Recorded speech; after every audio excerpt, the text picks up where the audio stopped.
Hey guys, welcome to another podcast of Volume 11. I'm João Vilela, and today I have the great honor of having the one and only Andy Timmons with his Hey. beautiful wall of amps. And I was actually interrupting him here before anything while he started talking about the great experiences he has had here in Brazil. As many of you Oh, guys have yeah. in the audience know, I'm Brazilian, and we have a great Brazilian and Portuguese speaking language Mm. audience. And Andy, thank you so much for accepting this invitation. I'm not going to introduce you or anything like that because we were having such a Great. blast talking about your experiences listening Bossa for the first time that I'll ask you Oh, just to yeah. recap those Oh, quick stories you told me and for us to get this conversation started as soon as no, for possible. sure. Well, when I jumped on with you, and you get a feel for another human being very quickly, and you have such a bright, cool vibe. We just started. I was interviewing you. I wanted to learn about your history. And I found out that when I found out that you studied your last year of high school in Tokyo, and you were like so excited to be away from your normal routine, what you do. It is the greatest, one of the greatest things we can do is to witness and to absorb other people's cultures. We love our home countries wherever we're from, but when we visit other countries and see the way other people live, there's so much richness Yep. to that we get through that. It's partially from obviously the people, but the food and the music. And I think we got on the subject because I mentioned that you're in Brasilia, and I remember sushi lunches. When I played his music school a couple times with Sidney Carvalho when I was doing some GNI, master class tours. And you were saying, yeah, what an odd place for sushi in the middle of, because far away from the water. Getting to eventually, come to Brazil now many times was such a treat for me because when I started studying jazz when I was 16 and I, was just starting to learn about jazz, I was already playing well, but I found a guitar teacher and he started teaching me, about jazz and loaning me records from the greats, Joe Pass and Barney Kessel. There's this one record that I got from him called The Great Guitars, and it was a 70s record that had Barney Kessel, Herb Ellis, and a guy named Charlie Bird who he played jazz but on a nylon string, classical guitar basically. Yep. And his hit was he did a version of O Barquinho, the great Roberto Menescal tune. And yeah, it's the bossa nova was a great portal for a rock musician wanting to learn jazz, specifically because the feel was straight eighth instead of jazz. It swings, Yeah. which is a great thing for a rock player to absorb as well because the really great rockers can swing. Van Halen could swing, Yep. Um, so so to get but the harmony is the advanced harmony of jazz because obviously American jazz greatly influenced uh the originators of the bossa. And so anyway, that was a very amazing thing for me to and then to start coming to Brazil through Sidney Carvalho. I met him and he was a fan and got me involved, and I found a pedal that G and I made that I love, the Octafuzz. Great. How did you guys get in And touch? well, I think we met, if I recall, now Sydney might remember better, but I think we just met at an AM show. Okay. In fact, I remember meeting him, and he was saying that my record that I put out in 1999, The Spoken and the Unspoken, was one of his favorite records, right? Yeah. And I was happy to hear that because it was kind of an outlier in my catalog. It wasn't as well known, and so I was very heartened that this guy knew this music, and so we just became friends. And again, oh, and then now I remember, I was coming to Sao Paulo. I was doing one show with a singer from Danger Danger, and we hadn't done any shows together since that the original band broke up in 92, 93. And so this would have been early 2000s, and it was a promoter that wanted to put together a Danger Danger Andy Timmons show where, I do a set of my music, then Ted does a set and I play with him. Yeah. And I agreed to do it, but I needed an amp. And so at that point, I think I knew Sydney, and he had a Mesa Boogie rectifier head and cabinet. So he brought his amp for me to use, which was very sweet.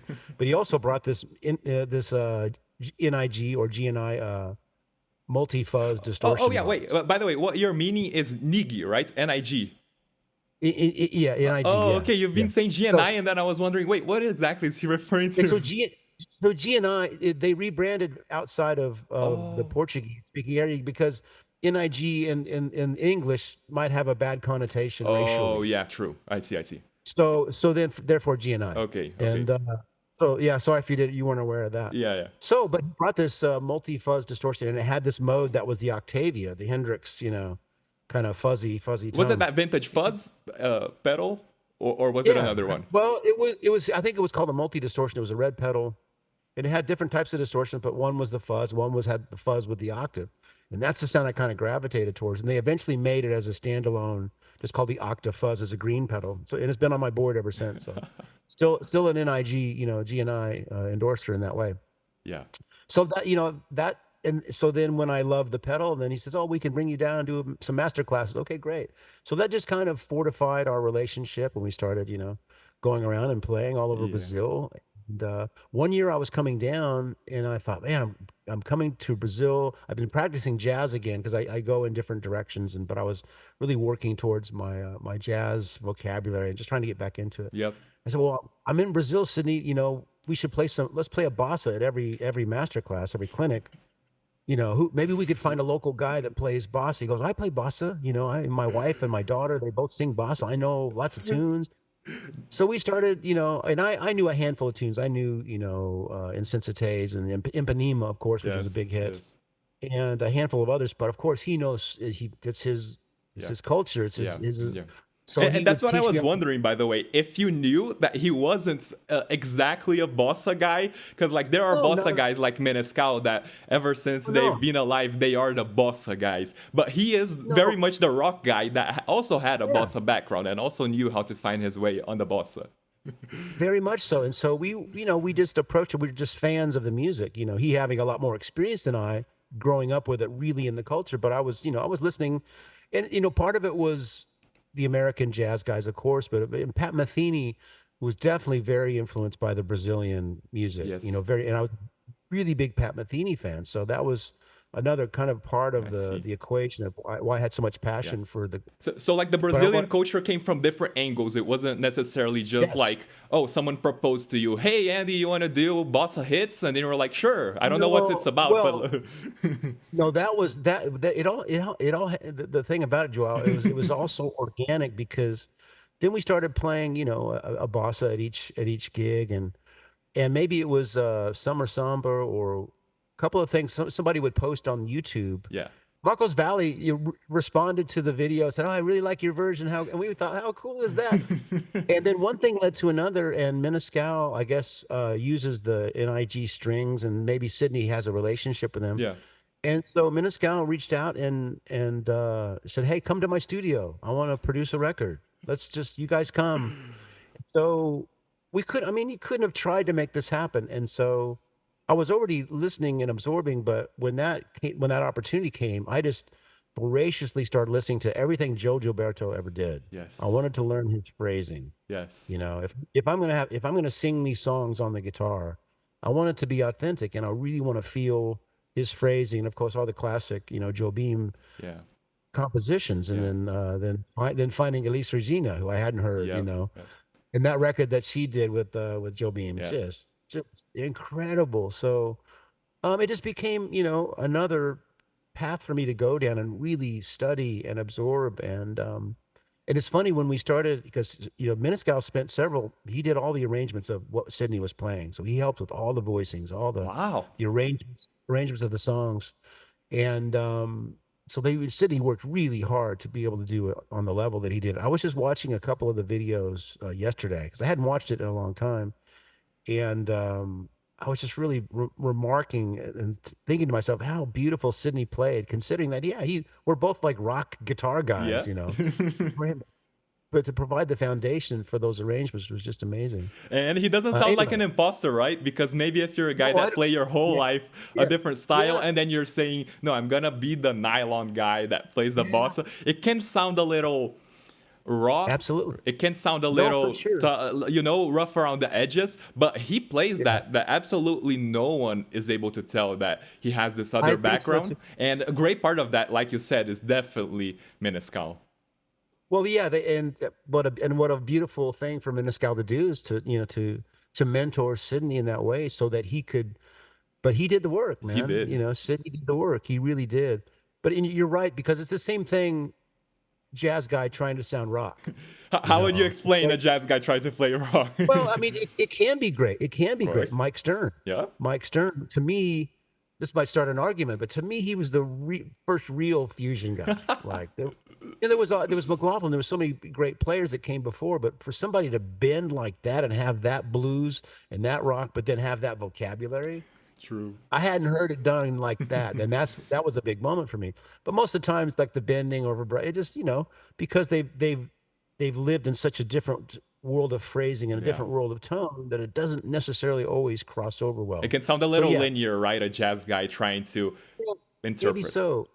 Or yeah, so but again, it's all music and but but a lot of times as a listener, we're looking for authenticity, and that's why for me to even attempt to play these bossa tunes, I didn't take it lightly, and I just wanted to do the best job I could, and not you just want to do well for I want to do well for Sydney and of course for Menescal, and Yeah. then if Portuguese speaking and Brazilian people Yeah. heard it, hopefully they enjoyed it, Yeah. By the Yeah. way, it was such, in many ways, a breath of fresh air because it was like that whole jazz fusion phase of innovation all over again. Because if you're playing, kind of like what you're saying, if Yeah. you're a rock guy and you try to learn jazz, then bossa can Yeah. be a great way to go for the straight eights and things like that. Sure. Yeah. But Yeah. a lot of times, and I feel this, by the way. I'm totally a rock guitarist that tries to play bossa, tries to play jazz, but I do want to have my whole drive, even on my sound. I want to have the Yeah. distortion going on. I don't want to shy away from Sure. my influences and try to Yeah. personify myself as a jazz guy. Far away from that. So Okay. sometimes I feel like there's a hard time to identify our sound with those guys that are doing things so different. Once you came, Yeah. it's like, oh my god, how didn't I see this before? How didn't I think to Oh, interpret those songs and those bends and do that rock uh, phrasing, but sounding so nice at the same time without someone that listens yeah. to jazz and bossa being like, nah, that's just a guy doing whatever. No, that will catch that guy's attention and he will Uh, think of it as equally as a breath of fresh air. well, I can't take full credit for this. So a lot of times, earlier on in my playing, when I came to play bossa, because of my love for Matheny, I would go for that real clean, warm. I might play a hollow body, Yeah, yeah. I have an old George Benson Ibanez that sounds beautiful. My instinct is to go there, but Menescal and Sydney were like, no, no, no, no, no, no, no. You play that guitar, You play your you bend, humbuckers, right? do you be you, and that was, and again, that's a great producer. That's someone that can recognize, okay, that's cool, but here's the way to do it, and it was easy for me because I can be me. I'll never be Pat Metheny. It's like, so in that way too, it was really great direction, and hopefully it gave it a fresh it, kind of flavor because of what you were saying you were drawn to. Yeah, it did. It You know? absolutely did. It gave us somewhere to look at, especially the Brazilian people. It gave us somewhere to look at if you want to go that direction without Right. having to go too far Yeah. back in time for the Mahavishnu Orchestra kind of thing, kind of like what you were referring, or Mike Stern itself. Yeah. Because sure, it's nice for Yeah. us to listen to those tunes and be like, okay, I can play a Scott Henderson style, I can play this and that. But how about Yeah. my music, my culture? If someone that's Brazilian Sure. and is a bossa player asks me to play with them, and I'm just gonna turn around and say, no, I can't play your style, I can't play our music, I Yeah. can't play. No, you Yeah. have to be able to say yes and still be yourself, influenced by other Sure. Sure. cultures. And it's a great. I mean, anytime you can get outside of your comfort zone Yeah. and kind of go down a pathway that maybe isn't your strength, but you're going to grow from it. And so that's a very important word you said. Say yes. you know, maybe it's not your strongest thing, but through that experience, you will be a better player, and you will garner all this other experience that adds up to more that's in your set of tools, so to speak, to draw from, and that's all hugely valuable, even if it's just one little thing, whatever it might Yep. be. Yep. A certain phrase, a certain way Yep. of a cadence or line or whatever it might be. All these melodies. I mean, just to learn those Jobim melodies, Yes. Yes. the harmonies advance and the melodies are so beautiful. And then again, relying on Joe Gilberto's phrasing so much and trying to get the words in there, Yeah. through the guitar. Yes. It's a lot of fun, and it's a wonderful thing to practice because you're not just thinking about that note over that chord. That's valuable, but the placement is everything. Time and placement. And Gilberto is all over the map. How he played with that time and then sang so Yes. loosely over it is just Yes. insanely because it's all live, it's like beautiful.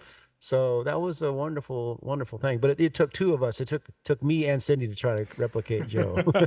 Great. And Yeah, master. something that will absolutely tie into what you just said about João Gilberto Yeah. is that on my music university, I am Mm. doing two researches about João Gilberto's work. I'm doing Oh, two nice. papers. One of them were already released. One of them is in the making. Okay.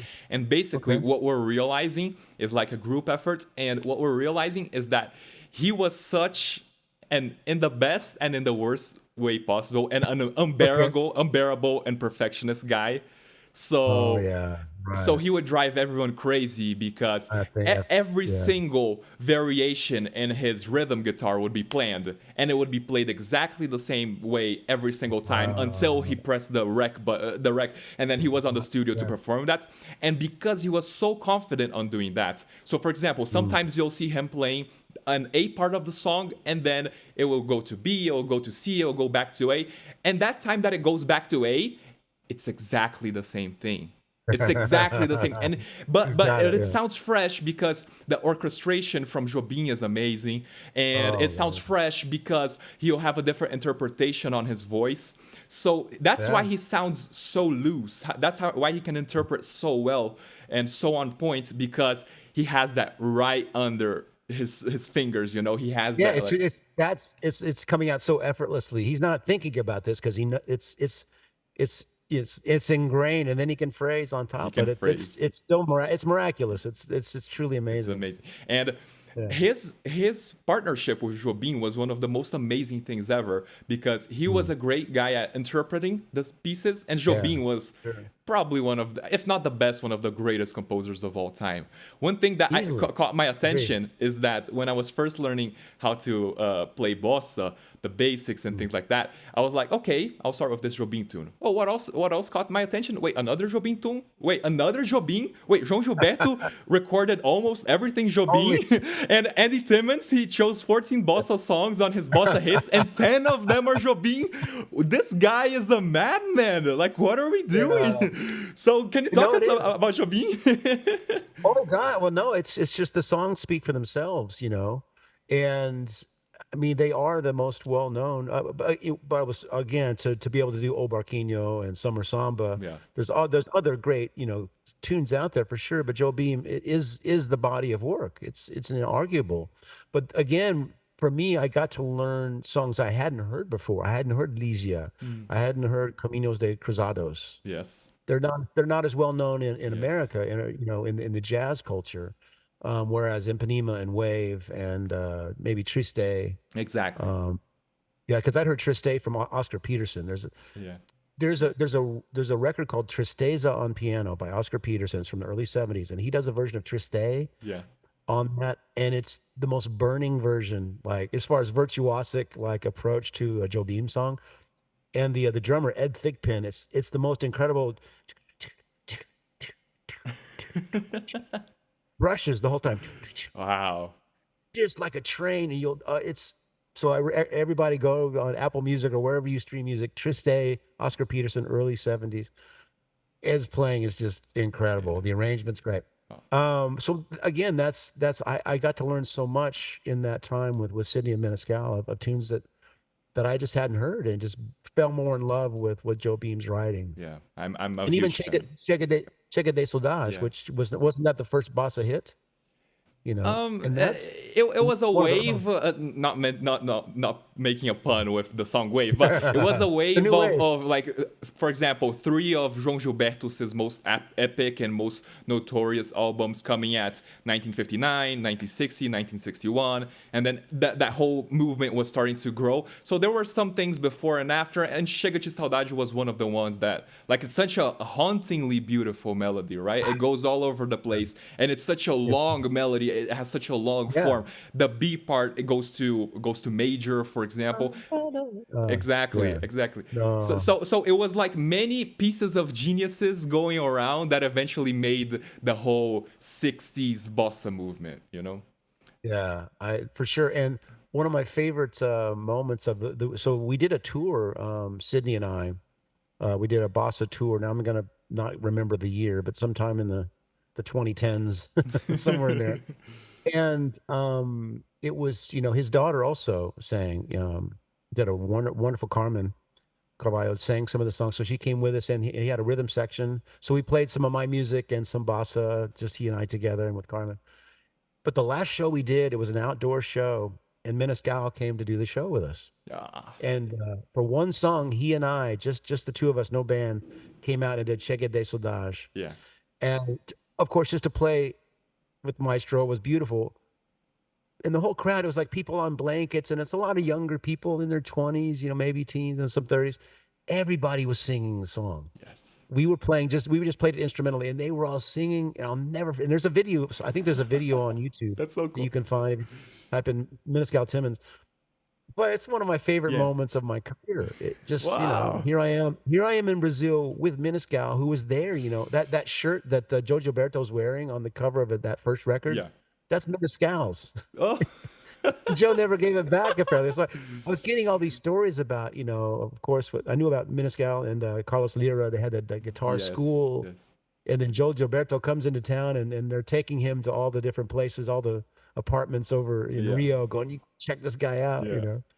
The way they were hanging together and how this style kind of just evolved is just magical. Exactly. But Exactly. fond memories for sure. But yeah, check out Ace Dodge. It's a pretty incredible tune. It It's is. very It involved. is. In a different way, I'm just gonna talk about the concept of the melody for those that aren't aware of Sure, Chega de Saudade. It's like sure. not in the virtuosic way, but it's like the Donna Lee that has that super huge melody, but you Yeah. know everything that's coming. So it's like even It's though beautiful. yeah, even though Yeah. it just starts like vai minha tristeza, and then it goes on, diz, chega de saudade, mas se ela voltasse, and then it goes on, que coisa ali, Yeah. e menos beijinhos, and it goes on and on and on, and they're like, wow, where is this going? It's such a deep Yeah. song, and that's was like the genius of those guys at that time. I feel like you could definitely sense that coming from Menescal because he was part of that Yeah. that that he knew what was the movement was all about this music Sure. genius, and it must have been such an honor playing, for example, Ubaquinho with him, having all those Oh experiences, gosh. because you're there with That the so that composer, with the guy that made history of the whole movement, right? absolutely. Because that was one of the first bosses that I learned, and that's one of my favorite pieces on the record that we did, the Bossa Hits, because it was Menescal's band. His rhythm section came to play with us, and so it just had this really beautiful feel, and Roberto had a nice arrangement of it. Yeah, it's again so many fond memories. But to say how organically it happened, it was like I'm gonna do this bossa project, and we're gonna hunt down Menescal. It just No, yeah, happened the right way, yeah. So those are usually the best parts of my life where it's like, oh man, just kind of just Ju- these things just happen, happens, you right? know? And then by the time you Yeah. notice, it has become something huge. But it for you, I don't know if it's huge, but it was just no, again, I mean huge in so terms so of much. like how important, how great it sounds, Oh, how much of a feat in the music history it was, And that's my uh, opinion, by the way. You don't have to be humble and agree or disagree with it. That's my opinion. no, I listen to it and I go, I wish I would have done this better. But Nah, come but on. that's always me. But I was so heartened because I wasn't worried or like, oh gosh, I hope the Brazilian people accept this. I just did the best I could, and then of course nature takes its course. But I was so heartened when people thought, "Man, you sound like you grew up in Brazil, You or did. you really know this music." And there's not a higher compliment because of course I didn't. I grew up in a small town in the Midwest of Indiana. But it just shows you that if you love something enough and you really absorb it, and it wasn't again you can't get it from the written page. It is valuable to have the music in front of you or whatever to learn, but you have to absorb. I listened and listened and listened and not because I had to, it's just 'cause I love this. And it was such an education just because I barely knew Joe. I knew Astrid Gilberto a lot more than I did Joe Gilberto because she's the one that sang, at least in the radio edit for America, that they cut Joe Gilberto out basically and just they wanted the girl singing.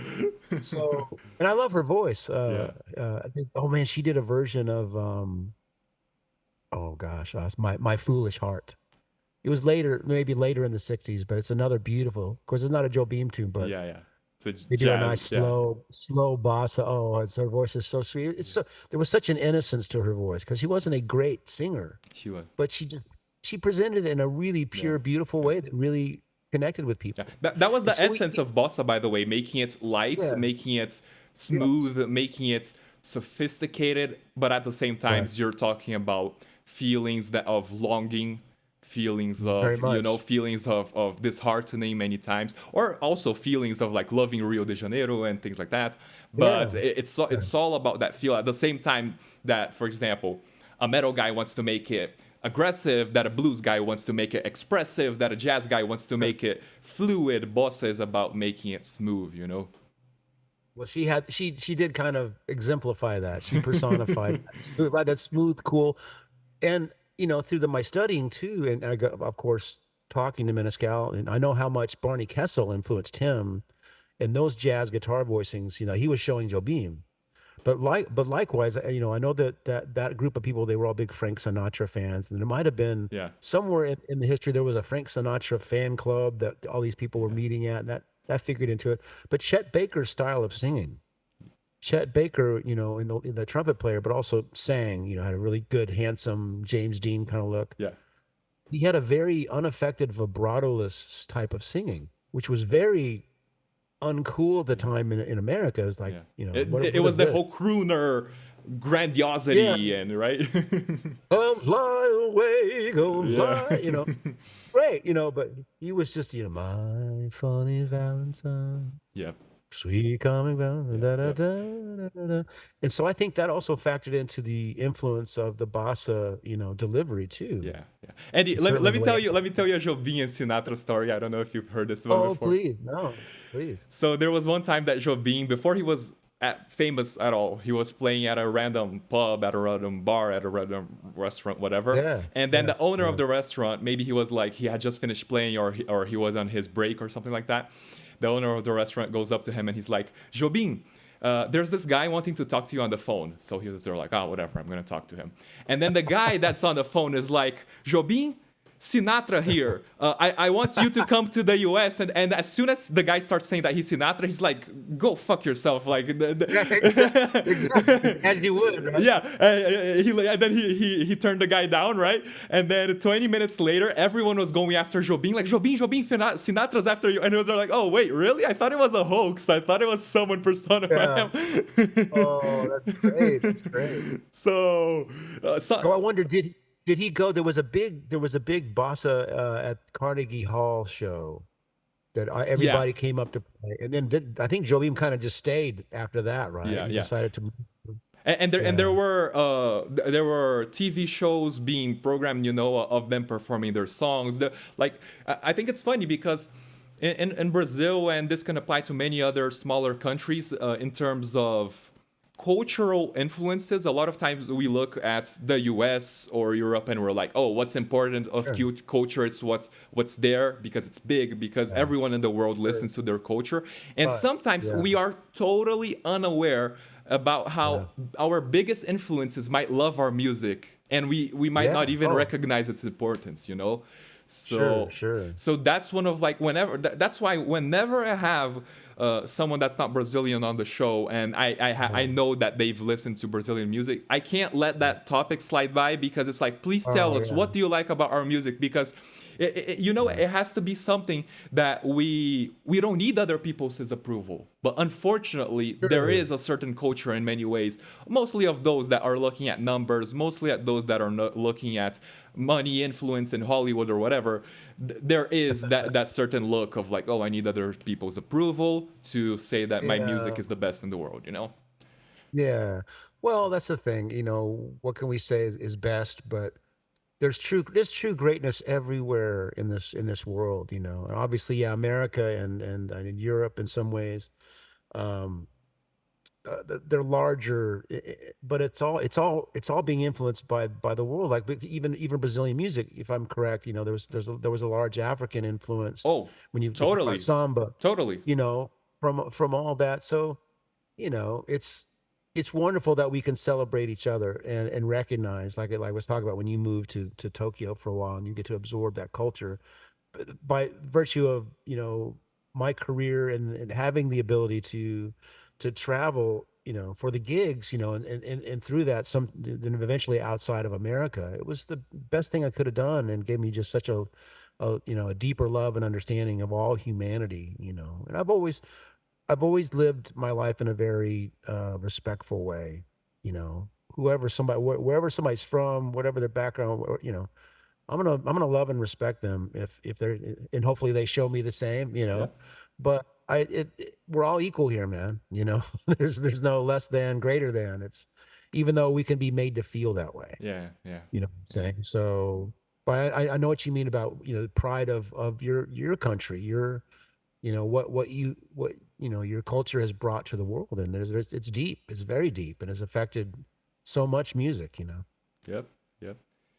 Um, and just to wrap up the whole bossa topic, I love Sure, talking sure. about this. I know, man. I didn't expect us to go this deep on it. I really Yeah, I thought, appreciate oh, it. maybe he will say one detail or another about the whole bossa world, but you're Oh, into it, so I'm well, into it, and I'm into I'm it. happy to Yeah. talk. And how would you say it's different from jazz, other than the swing, in terms of harmony, in terms of melody, in terms of Well, culture, in terms of what have you observed? it's just like you say, it's a laid back, sexy, sultry kind of it's just kind of cool. And then it's funny because obviously American jazz was a big influence on the bossa, but it was the bossa, the samba and the culture that came together in this amazing, sophisticated but beautiful. Some jazz can be exclusive, and what I mean by that, sometimes it gets so advanced and so hip. Mm. It's almost like I'm cooler than you, and you'll never understand this. And whereas the bossa just gives you a big hug and says, "Man, You're in we're it. gonna be we're gonna be okay." Not that can't be burning bossa and cool stuff. Of course, Yeah. because there's an energy to that. We like that energy. But to me, it's a bit it's a bit more loving. It's a bit more embracing and inclusive. You know what I mean? Yeah. Um, So, but and it would compare itself more to a jazz ballad in a way, right? Rather than jazz as a whole itself, where we could go to the yeah, bebop world, where we could go to the, sure. you're right. So you're saying that the bossa nova is a straight A thing and is a good conduit for the rock person, but the really great bossa, there's a bit of swing in there too. Yeah, And I, yeah, I try to yeah, employ all of that and make it feel a certain yeah. way, at least in my approach. And it doesn't have to be either or, right? Because if you go to those Right, right. generalizations, then you're gonna play jazz everything swing, and you're gonna play bossa everything straight, and it doesn't have to be Well, like that. but once Impanema became a huge hit, worldwide, every jazz record from there on always had at least one bossa. You know what I mean? Yes. Oh, and you look at like who was it? Stan Getz that had the big hit with Yeah. Gets Gilberto, Astro. that amazing album. Yeah, yeah. So yeah, it's But isn't that the loudest sax solo when that comes in and Impanema's like? I think Stan mixed that record. It's like she's singing. It's like, it's like, oh, I want to bring that sax back a little bit, buddy. Anyway, yeah, no, Great observation, by the way. no, dude. Next time you listen to it, go, oh my god, that's the loudest sax Yep, solo yep, compared to the rest of the track is sitting. It's like Stan's record, I suppose. yep, yep. Yeah. Okay, moving on a little bit from bossa. Wow, that was so amazing. Um, since you had that bossa phase and many Mm. different phases, either as a solo Yeah. artist or Andy Timmons band or other bands, Danger Danger or Sure. whatever. Mm. Um, what what were your decisions along your career to make you want to go a certain direction, not go a certain direction? Like, how's your solo music and your solo life different than your band life and your band music? Yeah, I wish I could say there was a grand plan, but it was so much of my career which is based on opportunity. And then eventually heart. And what I mean by that is in your early career you're likely to say yes to more things because you need to say yes to just about everything Yeah, because, you need experience, you need to, you don't have an take the option, gig. right? You don't have no options, and for those of us that didn't have any wealth behind us, it's like we had to make our living along the way. So I've done every imaginable gig that has guitar in it. I've likely done it. It's clear. If there's a guitar in it, there might have been Andy Timmons in its history. Yeah, oh dude, but the crazy gigs, like the private parties and weddings and Well, there was one St. Patrick. We celebrate St. Patrick's Day here. It was just a couple of days ago. It's an Irish Yeah, yeah. festival, and known for their leprechauns. There was a St. Patrick's Day party somewhere in Dallas in the mid '80s where this party band I was playing in, some this freelancing, get hired to do weddings. You put the tuxedo on. Well, this was a St. Patrick's Day, and we had to wear leprechaun outfits. Oh God. The green with the little green. Dude, Please tell there's us you have a pictures. picture of that. Well, somebody does. The woman that was singing that day, Annalisa, uh, apparently she has pictures. I haven't seen them, but one day I'm sure on the internet we're gonna find a. If you But please manage to find it, send it to me so I can put it on this video. yeah, thanks. No, thanks. I don't. Yeah, maybe I won't go looking for that. Come on, it But it has would be been so fun. many years. People It won't would, mind but it. you're absolutely right. But it to all that to illuminate, you know, I left Indiana. I was fortunate enough to go to the University of Miami to study jazz guitar for a couple of years. I was lucky to get grants and scholarships, and I was to afford to go to this school. And then from there, I met some guys that had gone to school at North Texas University in Denton, Texas. Ray Brinker and Steve Bailey, which that record is Ooh. now finally coming out. We did a record in 1985 And called it's now Brinker. coming out? It's now coming out. Yeah, What? we had cassettes back then, but the band separated and we never pursued it. But a label in Australia has already released it on CD, but a very limited release. But we're gonna put it on all the streaming services in a couple of weeks. So just be on the lookout for Brinker. You get to hear Andy in 1985. Wow. So it's kind of like a melodic metal. It's a bit Journey, a bit Scorpions, but the drummer and bass player were like, Ray Breaker was just leaving Maynard Ferguson's band, and Steve Bailey, the bass player, who's now the head of the bass department at Berkeley, he was playing with Dizzy Gillespie and Paquito de Rivera. Yep. These were heavy jazz guys, but wanted to be in a rock band. I was the rock guy in Miami, so they recruited me. So now I'm living in Texas. How did I get to Texas? Well, I met these guys. Oh, okay. Well, that falls apart. I formed the Andy Timmons band because I wanted to play instrumental, Joe Satriani and Steve Vai and Eric Johnson. That first tape of material I wrote for that band or with that band got in the hands of Danger Danger. They needed a guitar player. They said, "Hey, come to New York and join this band. We're on Epic Records." Oh, wow, that sounds like a great idea. And I moved to New York and I'm in this band. So all these things I was just like, okay, my only goal, and still to this day, is the pursuit of improving on the instrument, just trying to play better. And that's still what drives me every day. So I just saw each of these things as like, okay, this will be good.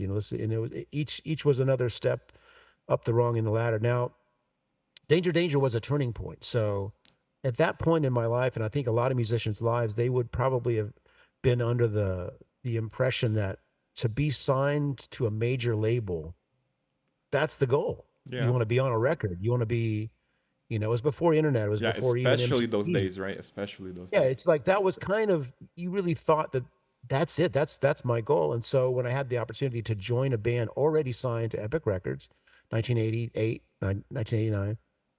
Okay, great. And it was, in a lot of ways, it was kind of a childhood fantasy come true, but something that I didn't think it was attainable. It just seems like winning the lottery to be in that position. Wow. But as I grew as a musician and I was playing well, and You okay, realize so you're the lottery prize, right? well, now so right. Well, you think it's the lottery. So I have this great experience, and I'm very much a side guy. It's not my band, but I'm a very good team player. I can either be the leader of something, or I'm very happy to come in and be part of something where somebody else is at the helm. And in that case, it was Bruno Ravel and Steve West, the drummer and bass player for Danger Danger. They were the songwriting team that formed the band, got the record deal. Great. But I'm going to be, I get to record on a couple of solos on their first record, and then, do the whole next record. And we're touring open. We opened for Kiss and Alice Cooper and all these Wow. amazing opportunities that were just wonderful.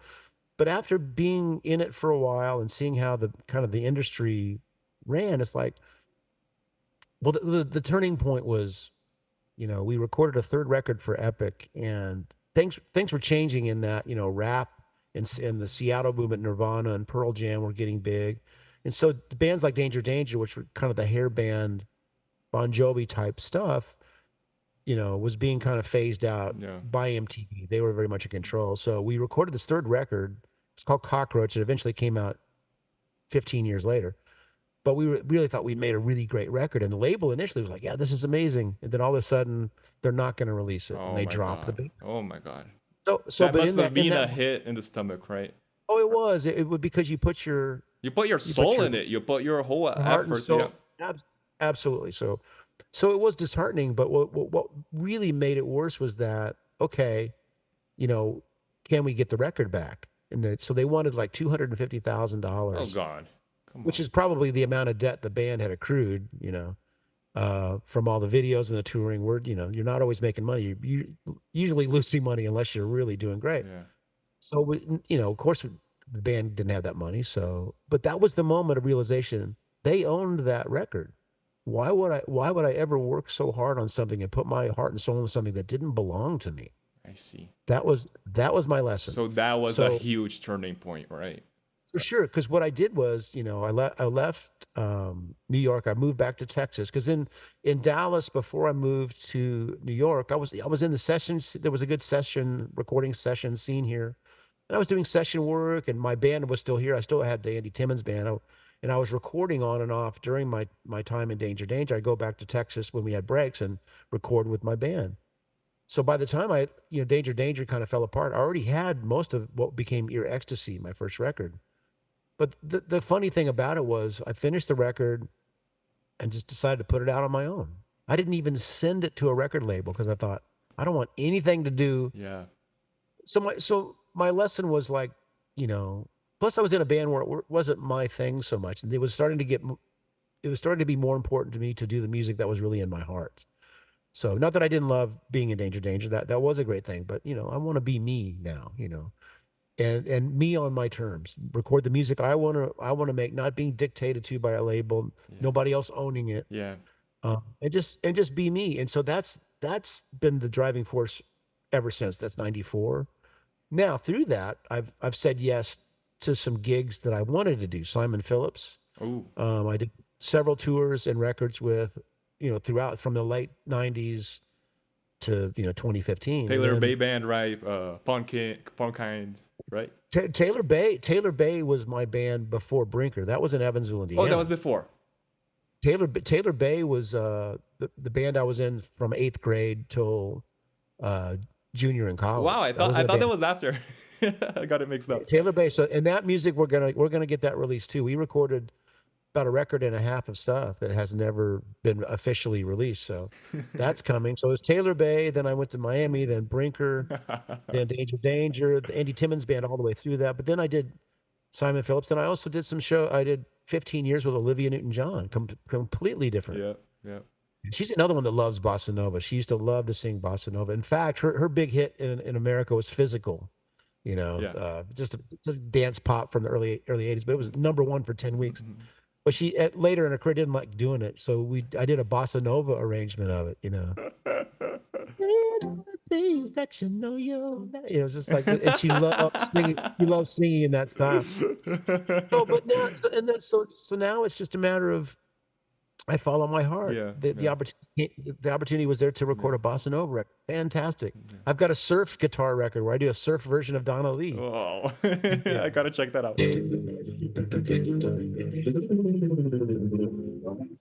And then so I recorded that 15 years ago, but I'm going to put that out soon. I'm just kind of getting rid of all these. I'm emptying vaults.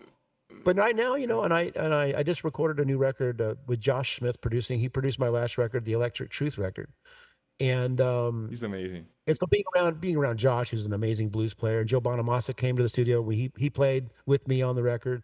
These guys are, some of the best modern blues guys. And so now I'm like, I'm practicing blues again. Next week it might be Yeah, I'll practice more jazz, but I just yeah, love kind of going whatever my heart feels, and that's always going to be authentic. That's always going to be the most natural thing. So yeah. So, that's just the way, again, since Danger Danger, that's kind of what I wanted to do. Even though, and I've said no to bigger gig offers, from bands that maybe could have put me higher on the rung of fame or whatever, but I realized that's not why I do it's what I not your do. thing, right? Yeah. Yeah, Danger Danger, there was enough because we were on American television a lot. We had some top 10 videos, Wow. and so I got to experience a little bit what the fame thing was, and we never made a lot of money, But but it also it all just taught me that okay, fame and money, that's not why what I do what I do, and so I don't really seek that out. I just want to continue to try to improve, and I just want to write some great music. That's really my goal, Yeah. and just everything else take. And so far, I managed to get away with it. Yeah. It's like You, somehow oh, you get away with it quite well. I make a li I feel very fortunate that I'm able to, but it takes a lot of diversity because I have a subscription website. I've, a lot of different records out, and now I've got some gear that I'm helping design with different companies. So luckily, somehow I keep the lights on, but it's all just about it affords me time that I can play and I can still practice and I can still keep trying to make better records and better songs. Perfect, perfect. Yeah. And since it's so many different music styles that you surf through, even surf music. Yeah, right, right, right. uh, Good one, good one. yep, yep. Tying it all in.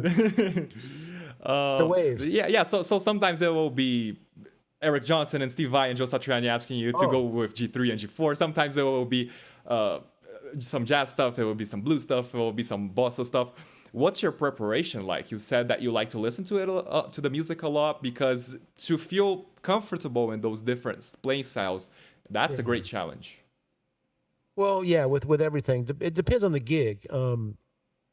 Like the Bossa took some pretty intensive. And it was nobody telling me, "Hey, you better do this." It was like I could not do it. I was like, "This is I have an opportunity. I want to just honor this in the best possible way." But and I've said this in so many interviews. I approach everything like that. If it's whatever the gig is, even if it's just a local gig where we're just getting together with some friends, I'm going to do whatever I can to make sure I'm as prepared as I can be.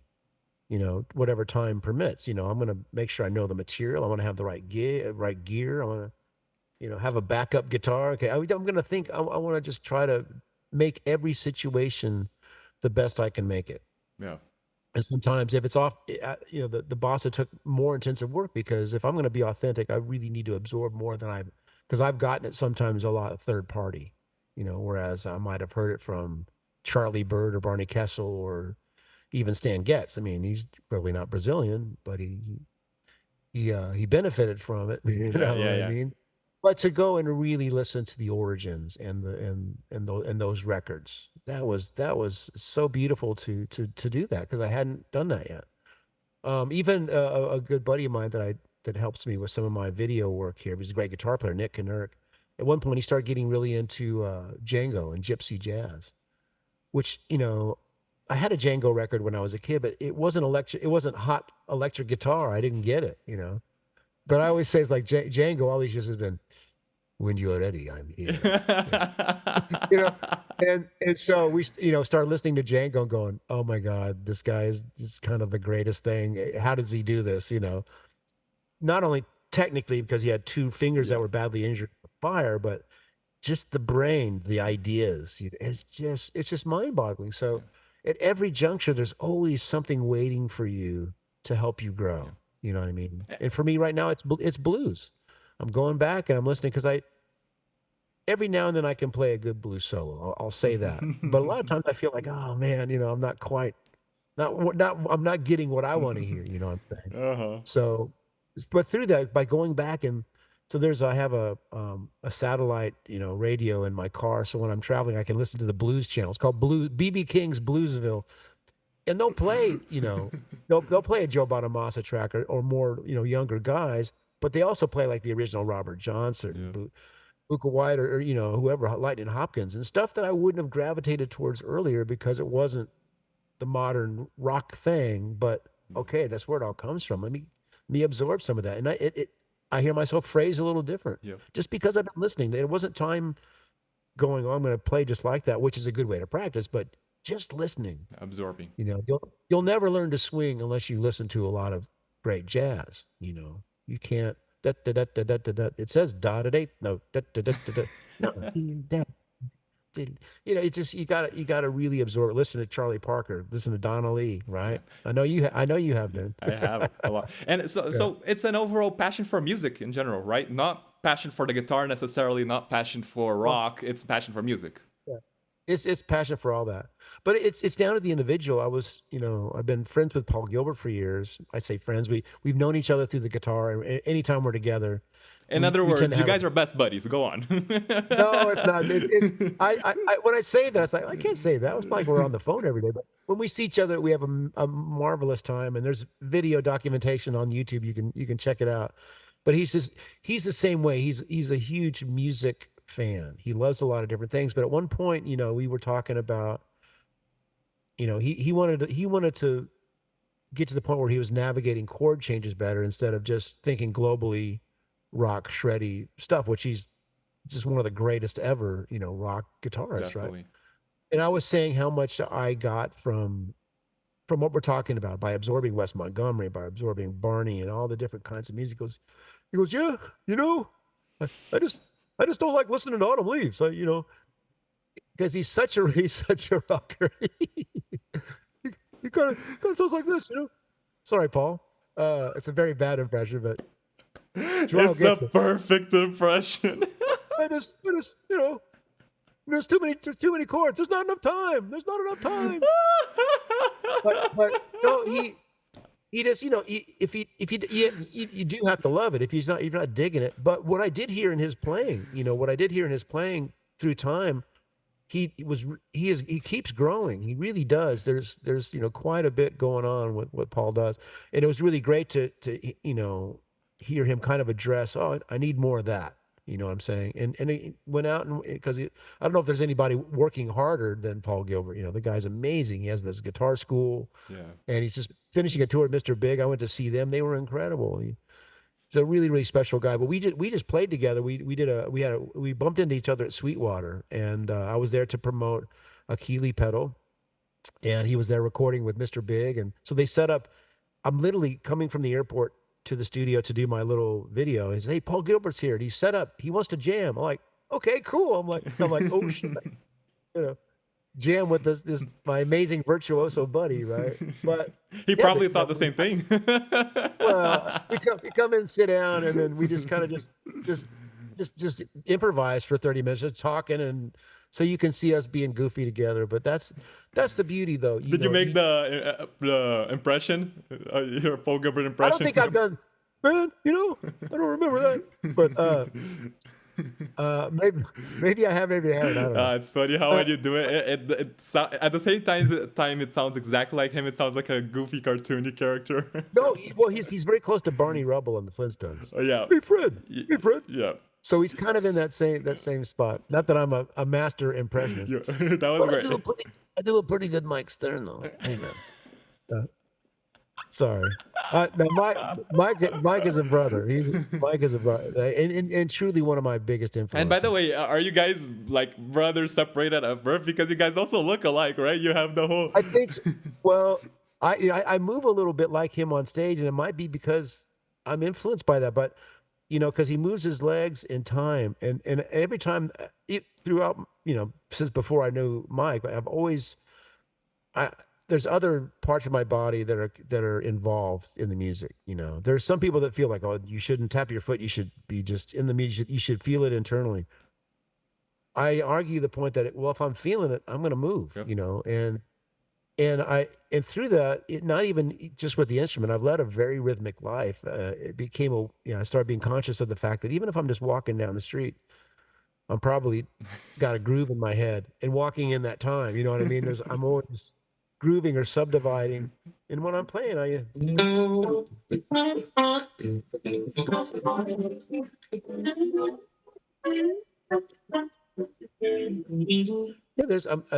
clench, I click my teeth, my foot's going. When I'm standing up, my legs are going. And I guess our hair is a little similar, Mike and I, right? Now, if I could just play that good, Ah, come on, dude. You're too humble. He's a really sweet soul. I will say that, and I am blessed. I've gotten to hang and just he and I play together. Just sitting in a room. Yeah. Oh, one night he and Eric Johnson were playing in Dallas, and I just went by to say hello before the show. And we were hanging out, and well, I'll let you guys go. You got to. Oh, hey man, you want to play? Yeah, they had a Fender Twin. They had a Fender Twin in the truck, and they put it on stage. And I got to play with Mike and Eric, who's obviously another big hero. So those little moments, I couldn't have tried to make that happen. It's like Just like somehow the universe said, "Here you go, yeah. kid." You know? And with Anyway, Mike, you look at him and you just feel like smiling. You just feel like rainbows and no, sunshines for sure. He just kind of admits that. I just saw him. I was able to go see him and his wife Lainey. I see him in New York a lot where they live, but they were playing in a jazz club. I think it's called the Jazz Kitchen in Seattle. And I have a dear friend that lives up there. And so we said, well, let's go see Mike. And so we went 2 nights in a row. And his wife Lainey is tours with him now. And they're just the sweetest people. And to see them, play together on stage. And the band was Dennis Chambers on drums and Jimmy Haslip on bass. oh god, yeah. Let's just say it's pretty great. And Mike is exactly 10 years older than me, so he's 70, Oh right? And considering the injury, about yeah, his injury, right? yeah, He yeah. fell, and so his right hand is still is compromised, but It's it still just there. You shows can that. feel the soul, even though he has the Oh, no, no, no! limitations. Only saying just the tenacity and the human spirit, even with those kind of obstacles, like Jonathan Bastos. Yes. That's Yeah. that's another really, amazing memory for me is playing with Jonathan at the Music Expo in Sao Paulo, where we just met the day before, and of course he, as you know, Yeah. he's no arm, and like Mike, just the brightest soul, like man, so he just seemed like such a sweet guy, and we start playing together, and you can see that on YouTube as well. Jonathan Bastos, Andy Timmons, we play "Cry for You," Oh god. and it's a moment, man, and people just are blown away by what he's able to do. Yeah. Just to what he Yeah. must do on a daily Yeah. basis, just to brush his teeth and put his clothes on. Yeah. Yeah. But he's playing guitar on a very high level. So, and that's like Mike. He was injured in his right hand. He can't really hold the pick that well, so he has to kind of glue it or has some kind of adhesive. Yeah. But he's still the same soul. He's still playing his butt off. He still has plenty of chops. Yeah. But just he's not going to stop. Hmm. It's just it's what we got to Yeah. do. And speaking of Cry for You, like A Night to Remember, all these songs that are so iconic, they seem to all tell a story. Do Oh they wow. originate from a specific kind of inspiration, a strong source of inspiration that makes you be able to tell a story so well? How do those kinds of like great pieces, great tunes come along? Well, thank you for the compliment. Yeah, "Cry for You," very, very well known that I was written for the girlfriend that when I went from Dallas to New York to join Danger. I had a girlfriend back here in Texas. But of course, the song has lasted a lot longer than the relationship did. But now when I play it, I just, there's plenty of, you know, sadness in the world. You can always draw from whether it's something personal or whether it's something in the world. It's not hard for me to put myself in that place of emotional Is projection, it let's just something say. you can learn? Um, that is that's a deep question. And I don't know how to answer that because I'm just me. Okay. I do have pretty deep emotional issues, let's just say, meaning, no, I suffer from, I can suffer from depression at times. Okay. The word empath gets thrown around a lot lately, and I might resonate with that a bit in that I'm highly sensitive and very um affected by energy around me. I'm very affected by people's energy, you know, and maybe more deeply than some. And more So than you'd like, I imagine, because that impacts you some in many ways in a it bad way, right? it's really hard for me to not be affected sometimes. It could be just even from television. I have to be careful what I pay attention to. Wow. You know what I'm saying? So, but again, as an expressive artist, there's no doubt that that's a huge component of what comes across because I'm feeding on all that kind of energy, both positive and negative. But that's life. It's that balance. You know, um, I wouldn't want to always be the most up person. It takes peaks and valleys for there to be appreciation. Of when things are great. You have to kind of go through the rough stuff too, and nobody gets away with that. We all have to face so many things. Everybody has obstacles. Everybody has limitations, and there's a lot of it that's psychological. There's a lot of psychology involved in everything we do. Yeah. Yeah. So the more I've learned about psychology, through the years, and the more I recognize what my patterns are, how to recognize them, how to work through them, you know, is powerful. But the music has always been that for me. It's that important to me. It's that part of my fabric. It's always been my solace, you know. Because I was really a pretty shy kid growing up, but music was. I lived my It life just becomes through music. everything in your life, right? It does, and so it's through that it's sometimes too important to me, you know. Like if I don't play the way that I want to play, you know, sometimes that can be disconcerting, you know. If you're a player and you're listening to this, of course, we all know what that's like when you have a great gig, you can feel on the top of the world. You have a bad gig, and man, it's like, oh, I can't go on, you know. Yeah, It's yeah, like it's you know it, but even though it's hard, I wouldn't trade for anything else. I mean, I'm okay to go through this. You know, it's not always easy, it can be heavy, right? But again, if any of this resonates with you, if you go through darkness about anything, just know that you're not alone. That we all do, but learning about it and finding people to talk to about it is huge. You know, I was a person that kind of grew up thinking that, well, you know, you just don't ask for help, right? I see. You wanted to But figure but at a everything out on your own, find your own Yeah, way. and not appear weak, and not even though clearly people see me go in a dark direction, it was pretty clear. Okay, well, something's up, but learning how to be okay with it and to recognize that it's you're not alone, you're not different, you're not a bad person. Just there's emotion, man, and we, you know, it's okay to feel it, but it is better to find someone to confide it, even if it's a friend, of course. But sometimes I even got help professionally from, you know, psychologists and people that really deeply understand what people go through. Yeah, Anyway, that time, but it ties into everything. When I think your original question was, how can you learn to tap into that emotion and how to yeah, yeah. put forth that? And that's I don't know that you teach that. Um, But you definitely live a lot, right? A lot of emotions. You live these emotions to be able to oh, transfer them, right? that's exactly right. That's an old jazz saying. You know, you it won't if you it won't come out your horn if you haven't lived it. You know, you know, you can play the blues all day, and that's maybe why, you know, I'm sensitive to authenticity in the blues, because obviously it comes from, you know, African American experience, you know, and right, that's something that I'll never feel, you Yeah, know. So, yeah, you know, I'm sensitive to that. Though the music, the the authentic presentation of that style and the ones that do it great, and it's not all African American guy. I mean, some of my favorite blues players are white guys. Robin Ford, it's one of my favorite. He's deep though, because he's got the entire foundation of all the authentic early blues. Then he's adding some jazz, you know, instincts to that, and just comes across in a way that I just love to hear. Larry Carlton is another one that those guys I kind of got into around the same time and just learned so much from. But then, you know, because I didn't hear Albert King until after Stevie Ray passed away. whoa. Emb- Embarrassingly, and I heard that, you know, one bend from Albert King. I went, well, that's Stevie Ray, right? You know, it's like, Now I okay, knew. Now I know where that guy came from, right? yeah. And Stevie, you know, one of the best ever to pick up the guitar, but he had that foundation of Hendrix and all the great kings, you know, Yeah, yeah, Albert King, BB, and all the guys, but just came across in his way in a very authentic way, yeah, you know. So yeah. I'll just keep trying. I don't know. Man, I'll yeah, just that's so deeply. keep on it, you know.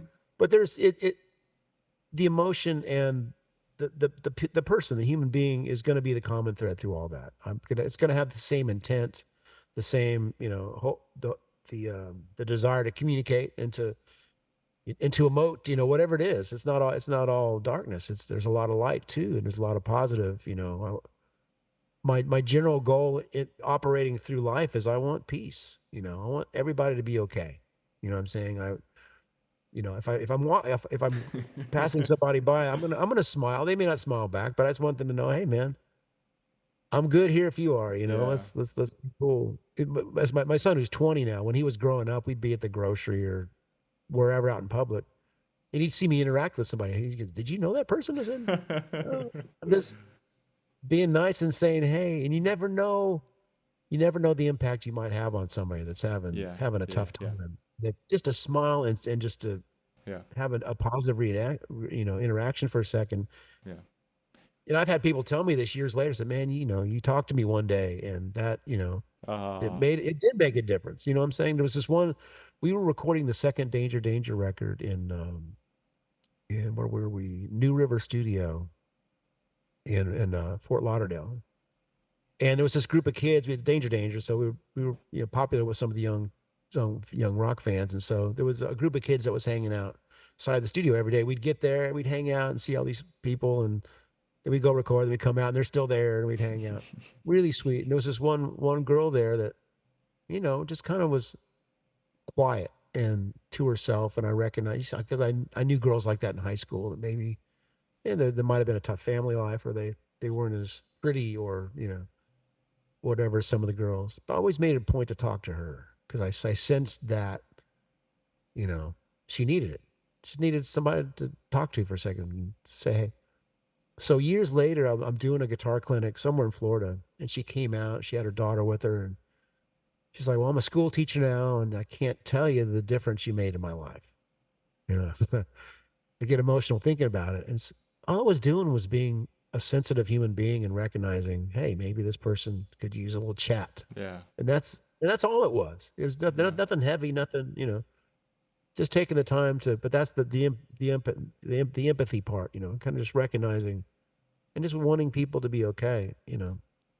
So if any of that comes through my music, that would be the ultimate goal, I suppose, is just to. It does. It Just does. It comes through everything. It comes through the thank feel. It comes through the horizontal playing melodies. It comes through the crystal clear chords, but with the punch and the drive and with the rhythm. So yeah. I think I think it's even impressive how you manage to get where you get in such a concise way of hearing all those influences. Like, oh, what's Hendrix mixtured with SRV, mixtured with Paul Gilbert, mixture with Malmsteen Oh, shit. arpeggios, with I, mixture. I wish I wish I could do that. Like even on that, I think it's DFNS of Danger Danger. You start playing some Pat Martino bebop style jazz. Oh, oh, that's the intro called Puppet Show. It's the intro. It was my guitar solo called Puppet Show. I think of it. I forget what it was. One of those things, before Bruno says, "Crank it up."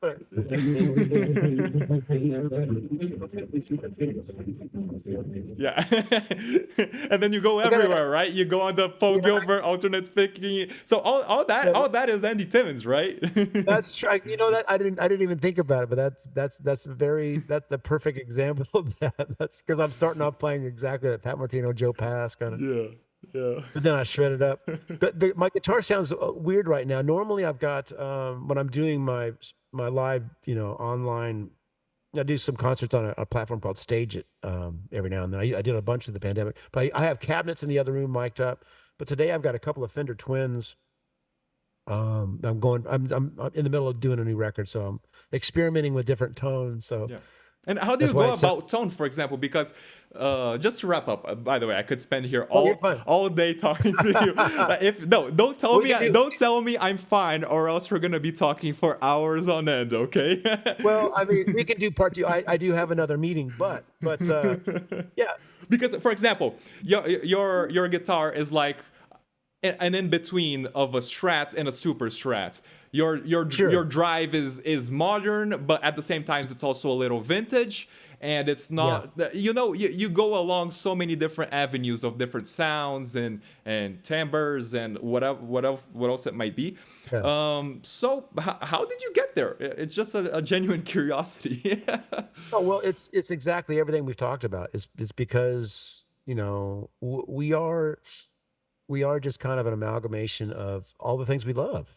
And so all these greats that we talk about, obviously Eric Johnson sonically is a big guy for me.